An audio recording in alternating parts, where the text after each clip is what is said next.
Hi friends, welcome to Shami's kitchen. എല്ലാവർക്കും സുഖമാണല്ലോ.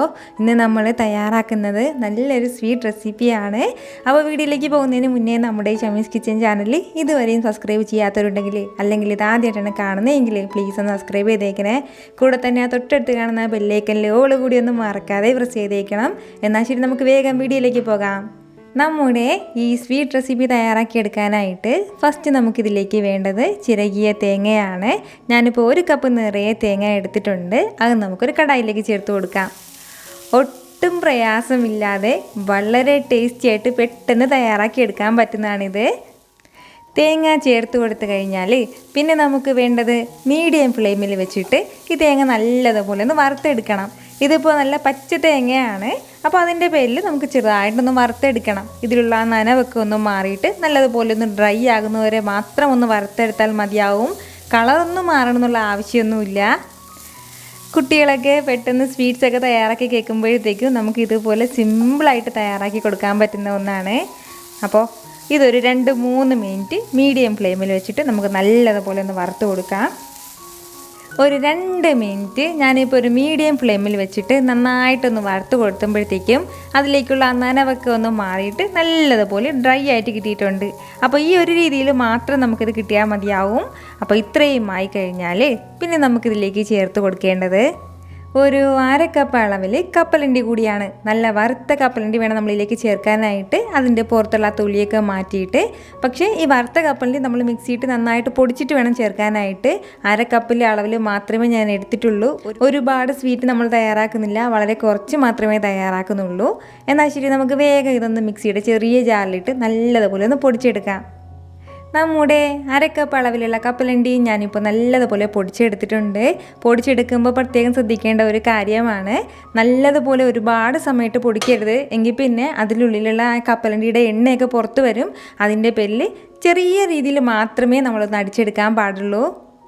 നമ്മുടെ കപ്പലണ്ടിയുടെ മിക്സ് ഒന്ന് ചേർത്ത് കൊടുത്തു കഴിഞ്ഞാൽ ഇതെല്ലാം കൂടി നന്നായിട്ടൊന്ന് മിക്സ് ചെയ്ത് കൊടുക്കാം. പിന്നീട് നമ്മളിത് ഒരുപാട് സമയത്ത് വറുക്കണം എന്നുള്ള ആവശ്യമില്ല, കാരണം ഇത് വറുത്ത കപ്പലണ്ടിയാണ്. ഇനിയിപ്പോൾ വറുക്കാത്ത കപ്പലണ്ടി ആണെന്നുണ്ടെങ്കിൽ മാത്രം നല്ലതുപോലെ ഒന്ന് വറുത്തെടുക്കേണ്ടതായിട്ടുണ്ട്. കപ്പലണ്ടി എല്ലാം ചേർത്ത് കൊടുത്തിട്ട് ഒരു 30 സെക്കൻഡ് നമുക്ക് നല്ലതുപോലെ ഇതുപോലെ ഒന്ന് മിക്സ് ചെയ്ത് കൊടുക്കാം. ഈ സമയത്തെല്ലാം ഫ്ലെയിം മീഡിയത്തിൽ തന്നെ വെച്ചിരുന്നാൽ മതിയാവും, ഒരു കുഴപ്പമില്ല. അപ്പോൾ നന്നായിട്ട് ഞാനിപ്പോൾ ഇതുപോലെ ഒന്ന് മിക്സ് ചെയ്ത് എടുത്തിട്ടുണ്ട്.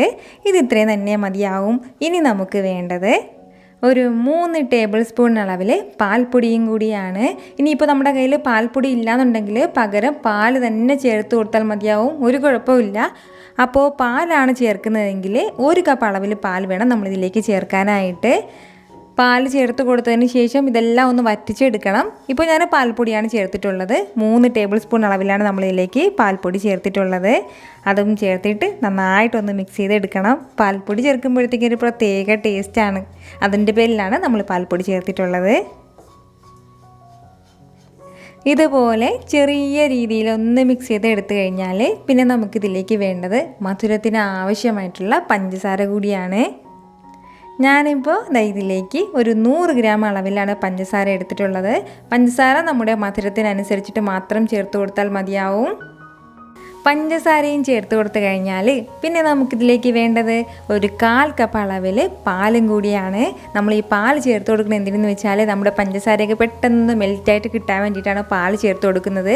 ഇനിയിപ്പോൾ നമ്മൾ പാൽപ്പൊടിയിലല്ല തയ്യാറാക്കുന്നത്, പാൽ ഒഴിച്ചിട്ടാണ് തയ്യാറാക്കുന്നതെങ്കിൽ ഇപ്പോൾ അധികം പാലിൻ്റെ ആവശ്യമൊന്നുമില്ല. പഞ്ചസാര മാത്രം ചേർത്ത് കൊടുത്തിട്ട് നന്നായിട്ടൊന്ന് മിക്സ് ചെയ്തെടുത്താൽ മതിയാവും. പഞ്ചസാരയും ചേർത്ത് കൊടുത്തിട്ട് നല്ലതുപോലെ നമ്മൾ വീണ്ടും ഇതൊന്ന് ഇളക്കി കൊടുക്കണം. അത്രയും സമയം കൊണ്ട് ഈ പഞ്ചസാരയൊക്കെ നന്നായിട്ട് മെൽറ്റായിട്ട് നല്ലതുപോലെ ഒന്ന് ഉരുകി തുടങ്ങും. വീണ്ടും ചെറുതായിട്ടൊന്ന് ലൂസായി തുടങ്ങും. അപ്പോൾ ഈ ലൂസായി തുടങ്ങുന്നതൊക്കെ വീണ്ടും നല്ലതുപോലെ നമ്മൾ ഈ വെള്ളം കംപ്ലീറ്റ് ആയിട്ടൊന്ന് വറ്റിച്ചുകൂടി എടുക്കണം. അധിക ചേരുവകളൊന്നും ചേർക്കാതെ വളരെ പെട്ടെന്ന് തയ്യാറാക്കാൻ പറ്റുന്നതാണ് നമുക്കിത്.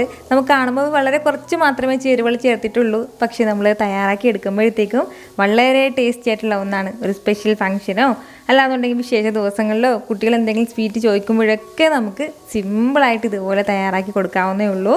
നമുക്കിത് വേണമെന്നുണ്ടെങ്കിൽ ലഡുവിൻ്റെ ഷേപ്പിലൊന്ന് തയ്യാറാക്കി എടുക്കാം, അല്ലാന്നുണ്ടെങ്കിൽ സാധാരണ ബർഫി പോലെ ഒരു ട്രേയിലേക്ക് വെച്ചിട്ട് അങ്ങനെയും ചെയ്തെടുക്കാവുന്നേ ഉള്ളൂ.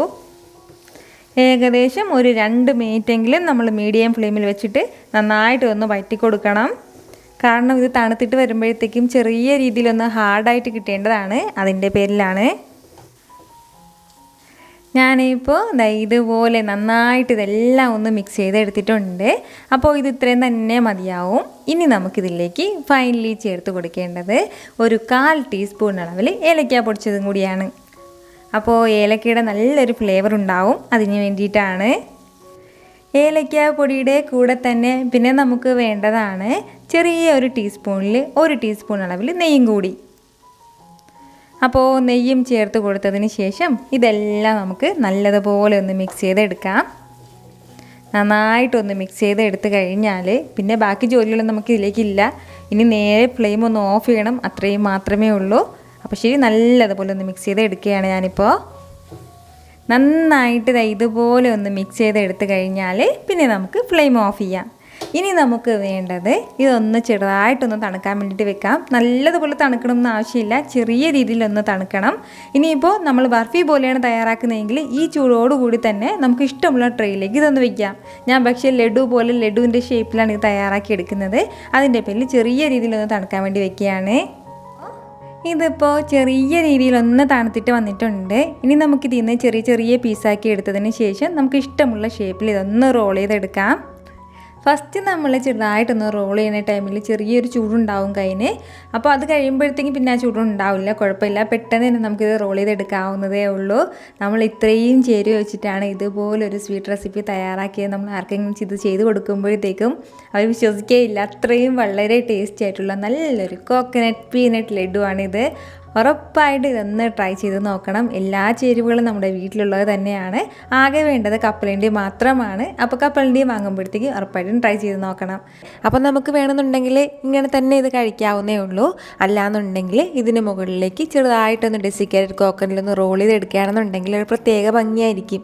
അപ്പോൾ ഈ ഡെസിക്കേറ്റഡ് കോക്കനട്ടിൻ്റെ റെസിപ്പിയൊക്കെ ഞാൻ മുമ്പ് അപ്ലോഡ് ചെയ്തിട്ടുണ്ടായിരുന്നു. അപ്പോൾ അത് കണ്ടിട്ടില്ല എന്നുണ്ടെങ്കിൽ ഉറപ്പായിട്ടും ഒന്ന് കണ്ട് നോക്കണം.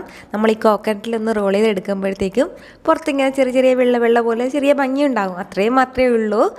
ഇത് നമ്മൾ നല്ല ചൂടോടെ കഴിക്കുന്നതിനേക്കാളും കുറച്ച് തണുത്തതിന് ശേഷം കഴിക്കുമ്പോഴാണ് അതിൻ്റെ പെർഫെക്റ്റ് ടേസ്റ്റ് നമുക്ക് കിട്ടുന്നത്. ഏകദേശം ഒരു 2-3 ദിവസം വരെ നമുക്ക് പുറത്ത് വെച്ച് തന്നെ ഇത് കഴിക്കാവുന്നതാണ്. കാരണം നമ്മൾ ഇതിലേക്ക് ചേർത്തിട്ടുള്ള എല്ലാം വറുത്ത് ചേർത്തിട്ടുള്ളതാണ്. പ്രത്യേകിച്ച് പച്ചയായിട്ട് ഒന്നും തന്നെ ചേർത്തിട്ടില്ല. അതിൻ്റെ പേരിൽ നിങ്ങൾക്ക് ധൈര്യമായിട്ട് 2-3 ദിവസം വരെ പുറത്ത് വെച്ച് കഴിക്കാവുന്നതാണ്.